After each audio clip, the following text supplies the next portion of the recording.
J'ai été saisie plusieurs fois par plein de personnes qui me suivent sur YouTube et qui sont intéressées par l'ouverture d'une entreprise de nettoyage dans leurs différents pays d'origine. La plupart du temps, ceux qui me saisissent me posent beaucoup de questions. Aujourd'hui, nous allons traiter du sujet comment est-ce qu'on fait pour faire la tarification des services qu'une entreprise de nettoyage peut offrir.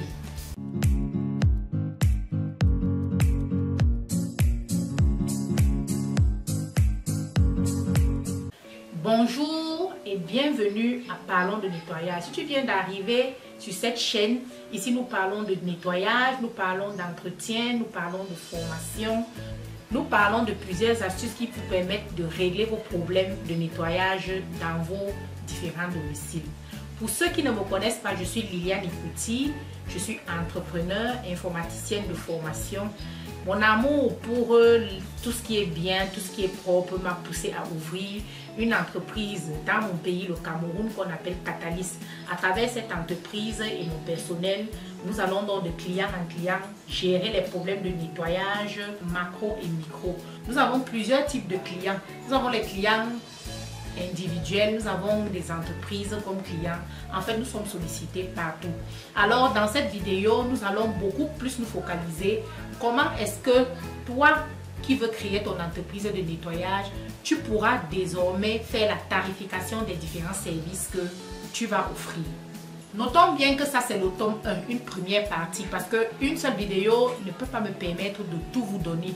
Alors, je vais la diviser en plusieurs parties. Aujourd'hui, nous allons beaucoup plus nous focaliser sur l'un de nos services à Catalyst qui est le nettoyage des sofas, le nettoyage des chaises, le nettoyage de véhicules. Suivez-moi jusqu'à la fin parce que avec cette vidéo, vous pourrez peut-être incrémenter ce style de tarification sur d'autres produits et services que vous offrez sûrement dans vos entreprises. Je vais d'abord vous expliquer ce que c'est que le nettoyage des sofas et le nettoyage des chaises, le nettoyage des véhicules. Alors, c'est un service que nous pratiquons à Catalyst. Pour faire le nettoyage des sofas, par exemple, nous avons un processus pour le faire. Et dans ce processus, nous utilisons beaucoup d'intrants.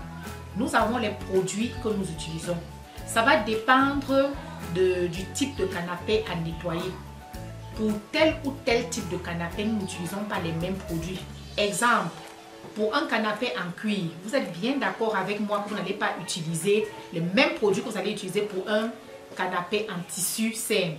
Il y a par exemple également les canapés capitonnés qui ont des tissus d'origine où on ne peut pas utiliser des produits très forts. Pour ce type de canapé, nous sommes obligés de prendre des produits bio que nous utilisons. Et tout cela, tous les produits que vous allez utiliser pour nettoyer vos différents canapés constituent une petite part dans le budget que vous aurez à prévoir pour nettoyer les canapés. Alors, tout cela doit entrer dans la facture de votre client. Vous devez également prendre en compte les appareils. Vous savez, quand vous nettoyez les canapés, il y a plusieurs types d'appareils qui entrent en jeu. Il y a les aspirateurs, il y a la shampooineuse, il y a les différents petits éléments pour enlever les poils. S'il s'agit par exemple d'un canapé qui a les poils de chien, vous devez utiliser ce petit appareil. Alors, même si vous avez ces appareils dans votre société ou chez vous, vous qui êtes propriétaire d'une entreprise de nettoyage, vous devez pouvoir amortir ce matériel. Parce que convenez avec moi qu'à un certain moment de votre entreprise, vous devez faire la révision de tous vos appareils, de telle sorte que ces appareils n'aillent pas tomber en panne chez un client donné. Ça aussi, il faut mettre dans la facture du client. Et autre chose à prendre en compte lorsqu'il faut aller nettoyer les canapés d'un client, c'est le déplacement. Ce service, pour la plupart du temps, les clients aiment quand on vient nettoyer. On va nettoyer les fauteuils chez eux. C'est difficile pour un client de porter un grand salon de 9 places ou un sofa de 7 places pour le ramener dans votre entreprise pour que vous le fassiez nettoyer. Ça lui coûte en temps, ça lui coûte en énergie, ça lui coûte même en plus de dépenses. Alors, nous avons entrepris dans ce service de nous déplacer pour aller chez le client. Et pour ce faire, il faut un moyen de locomotion. Nous ne pouvons pas prendre les taxis parce que ça va nécessiter beaucoup de dépenses ou alors ça va nous créer beaucoup de problèmes dans le respect de notre éthique. Déjà, il faut arriver chez le client quand même en tant que professionnel. Nous n'allons pas arriver chez le client en taxi.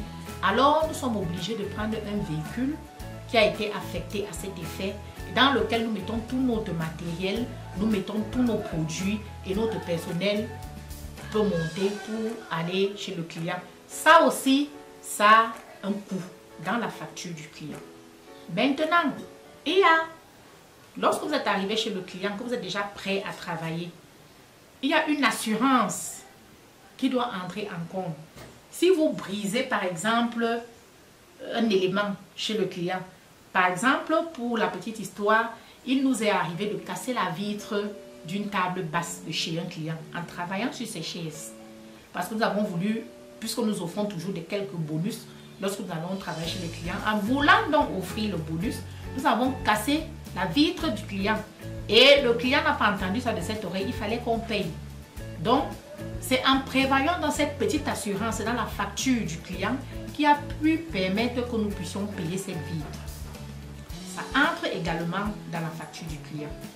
Si nous essayons donc de récapituler, pour seulement vous déplacer pour aller chez un client, un seul client, pour aller faire le nettoyage de ses sofas chez lui, vous aurez les produits qui vont entrer en compte, vous aurez les appareils que vous allez utiliser, vous aurez le déplacement à faire chez le client, vous aurez l'assurance à comptabiliser dans sa facture. Alors, ces 4 éléments doivent vous permettre de faire la facture de votre client. Mais comment? Comment est-ce que vous faites entrer ces 4 éléments dans la facture de votre client? Je vais vous prendre un seul exemple parce que je ne peux pas vous dire tout dans cette vidéo. Pour ceux qui sont intéressés, vous pouvez me contacter via ce lien, ce numéro WhatsApp pour en savoir plus.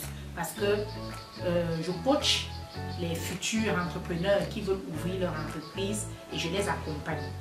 Alors, je vais vous prendre un seul exemple, comme je vous disais, pour un produit donné. Par exemple, dans notre cas, pour nettoyer un salon en tissu,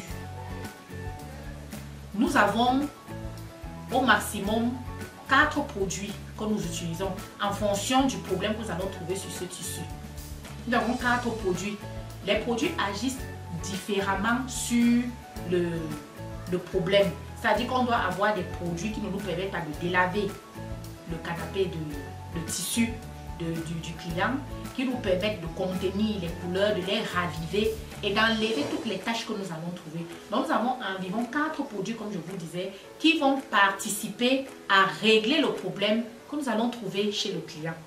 Si je prends dans ces 4 produits, pour ces 4 produits donnés, je me dis que pour un client qui a par exemple 7 places assises sur un canapé, je peux utiliser pour un client donné, à chaque client, pas pour un client donné, je peux utiliser pour chaque client environ 3,5% de chaque produit. Alors, si j'utilise ces 4 produits, j'enlève 3,5% de ces produits pour utiliser, pour résoudre le problème de mon client. C'est une règle de 3. Je prends donc le pourcentage, là j'applique sur mes produits, je vois ce que ça me donne et maintenant le prix que ça va me donner, je mets ça dans la grille des produits. Tout au moins je saurai déjà ce que les produits que je vais utiliser chez les clients vont me coûter.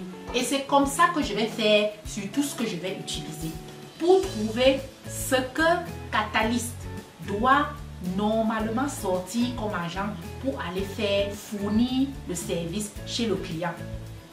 Maintenant, quand j'ai fini de parcourir tous ces 4 éléments, nous sommes une société, ça veut dire que nous sommes administrativement bien installés. Nous avons des locaux, nous payons des impôts, nous avons un personnel qui n'est pas technicien, qui reste dans les bureaux pour accomplir les tâches administratives. Alors, c'est là où joue le deuxième pan de la facturation. Je dois pouvoir calculer le pourcentage de ce deuxième pan dans la facture du client. C'est donc ces 2 pans-là qui vont vous donner la facture totale des clients. Donc, pour me résumer, il y a la partie active qui est constituée des produits, des machines, du déplacement et de l'assurance. Il y a la partie passive qui est constituée des impôts, qui est constituée de la location des locaux que nous utilisons, je me répète, qui est constituée du pourcentage du personnel administratif qui a participé à trouver par exemple ce client sur le net, si c'est un client qui provient des réseaux sociaux. Donc vous voyez que tout ça, vous devez prendre tout ça en compte pour pouvoir faire votre facture. Parce que si vous ratez un élément, vous allez tourner à perte. Ça, c'était pour le nettoyage des canapés. Maintenant, pour le nettoyage, par exemple, des véhicules, ça va dépendre. Le nettoyage des véhicules, par exemple, nous avons plusieurs possibilités de nettoyer le véhicule. Nous avons le nettoyage de l'intérieur, juste les chaises. Il y a juste les clients qui nous demandent, ils veulent seulement les chaises, comme nous nettoyons juste les chaises de la voiture. Il y a les clients qui veulent nettoyer les chaises, la plafonnite, les portières. Juste, il y a ceux qui veulent nettoyer tout ce que je viens de citer, y compris la tapisserie interne, la tapisserie arrière et le tableau de bord. Maintenant, vous voyez que là, beaucoup de choses interviennent encore. Si c'est par exemple pour un client qui veut nettoyer tout pour l'intérieur, les produits, encore ces produits, et les produits seront un peu plus nombreux parce que les matières sont différentes dans la voiture. Le tableau de bord ne se nettoie pas avec le même produit que les chaises, que le produit qu'on utilise sur les chaises, qui n'a pas le même produit que nous utilisons pour, par exemple pour la tapisserie. Et les appareils aussi. L'assurance est différente parce que dans la voiture, je dois pouvoir savoir ce qu'il est susceptiblement possible de gâter pour pouvoir payer cet accident. Dans cette tarification pour le véhicule, vous devrez aussi mettre le deuxième pan que j'ai cité plus haut, qui sont les charges locatives, les charges des impôts et les charges administratives du personnel utilisé pour travailler dans les bureaux.